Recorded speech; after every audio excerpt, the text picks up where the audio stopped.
সংসদে আসেন তারপর গণভোটের বিষয়ে সিদ্ধান্ত স্বরাষ্ট্রমন্ত্রী। নারীর ক্ষমতায়নে কাজ করছে সরকার, স্থানীয় সরকার মন্ত্রী। ফ্যামিলি কার্ড কর্মসূচির উদ্বোধন করলেন প্রধানমন্ত্রী। ফ্যাসিস্ট রাষ্ট্রপতির ভাষণ শুনতে আমরা সংসদে যাচ্ছি না, নাহিদ।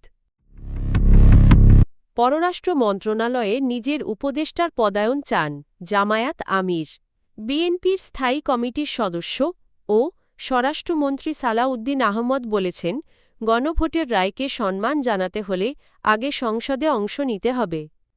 তিনি বলেন, গণভোটের রায় কার্যকর করতে হলে বিষয়টি প্রথমে জাতীয় সংসদে আলোচনার মাধ্যমে সিদ্ধান্ত নিতে হবে। সংবিধান সংশ্লিষ্ট যে কোনো বিষয়ে সংসদই চূড়ান্ত সিদ্ধান্ত নেবে।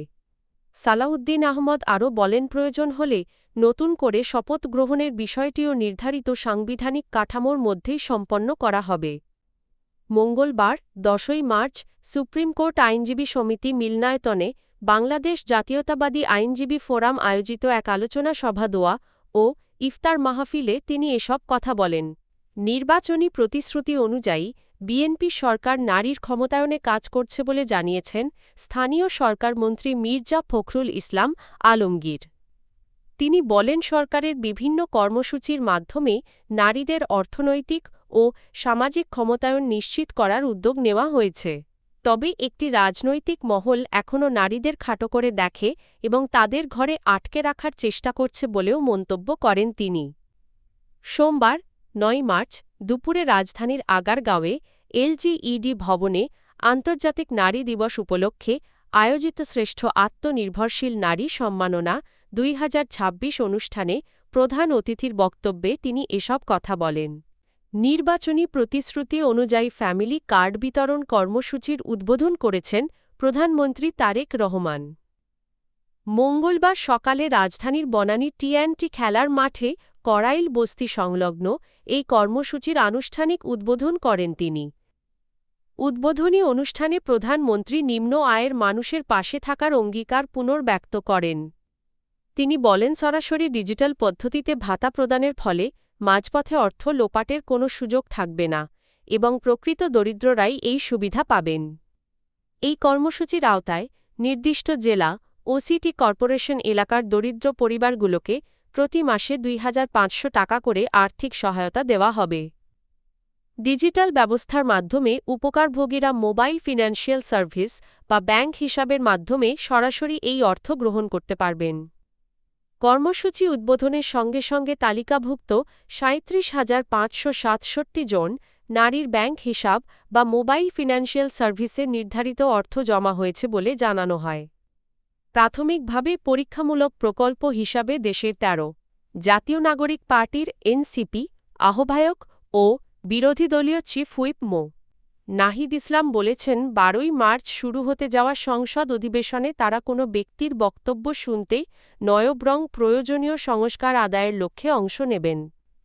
মঙ্গলবার 10ই March Rajshahi teachers training college মাঠে আয়োজিত এনসিপির রাজশাহী বিভাগীয় ইফতার ও দোয়া মাহফিলে প্রধান অতিথির বক্তব্যে তিনি একথা বলেন। নাহিদ ইসলাম বলেন, তারা শুনেছেন সংসদের প্রথম দিনে রাষ্ট্রপতি বক্তব্য দিতে পারেন, তবে তাদের লক্ষ্য সংসদে গিয়ে সংস্কার কার্যক্রম বাস্তবায়নের বিষয়টি সামনে আনা এবং জুলাই সনদের প্রতিশ্রুতি বাস্তবায়ন নিশ্চিত করা। একই সঙ্গে উচ্চকক্ষ গঠনের বিষয়ে অগ্রগতি দেখার কথাও উল্লেখ করেন তিনি। শহীদ শরীফ ওসমান হাদী হত্যার বিচার দাবি করে নাহিদ ইসলাম বলেন, অভিযুক্তদের ভারতে গ্রেফতার করা হয়েছে বলে জানা গেছে। তাদের দ্রুত দেশে ফিরিয়ে এনে বিচারের আওতায় আনতে হবে এবং হত্যাকাণ্ডের পেছনে জড়িত সবাইকে আইনের মুখোমুখি করতে হবে। জাতীয় সংসদে বিরোধীদলীয় নেতা ও বাংলাদেশ জামায়াতে ইসলামীর আমির ডা. শফিকুর রহমান তার পররাষ্ট্র বিষয়ক উপদেষ্টা অধ্যাপক মোহাম্মদ মাহমুদুল হাসানকে মন্ত্রীর পদমর্যাদায় পররাষ্ট্র মন্ত্রণালয় দায়িত্ব দেওয়ার প্রস্তাব করেছেন। এই বিষয়ে তিনি পররাষ্ট্রমন্ত্রী খলিলুর রহমানকে একটি চিঠি দিয়েছেন বলে সংশ্লিষ্ট সূত্র জানিয়েছে। জানা গেছে, গত 22শে ফেব্রুয়ারি বিরোধী দলীয় নেতার দপ্তর থেকে পররাষ্ট্র মন্ত্রণালয়ে এ সংক্রান্ত চিঠি পাঠানো হয়। চিঠিতে ডা. শফিকুর রহমান উল্লেখ করেন, অধ্যাপক মোহাম্মদ মাহমুদুল হাসান তার পররাষ্ট্র বিষয়ক উপদেষ্টা হিসেবে দক্ষতার সঙ্গে কূটনৈতিক দায়িত্ব পালন করছেন। আন্তর্জাতিক বিভিন্ন সংস্থা ও দেশের সঙ্গে সম্পর্ক উন্নয়নে তার অভিজ্ঞতা রয়েছে। তিনি বলেন, অধ্যাপক হাসান তার পেশাগত নেটওয়ার্কের মাধ্যমে জাতিসংঘ, কমনওয়েলথ, আসিয়ান আঞ্চলিক ফোরাম ও ইউরোপীয় ইউনিয়ন সহ এশিয়া, আফ্রিকা, ওশেনিয়া, আমেরিকা এবং ইউরোপের বিভিন্ন দেশের সঙ্গে সম্পর্ক উন্নয়নে ভূমিকা রাখছেন।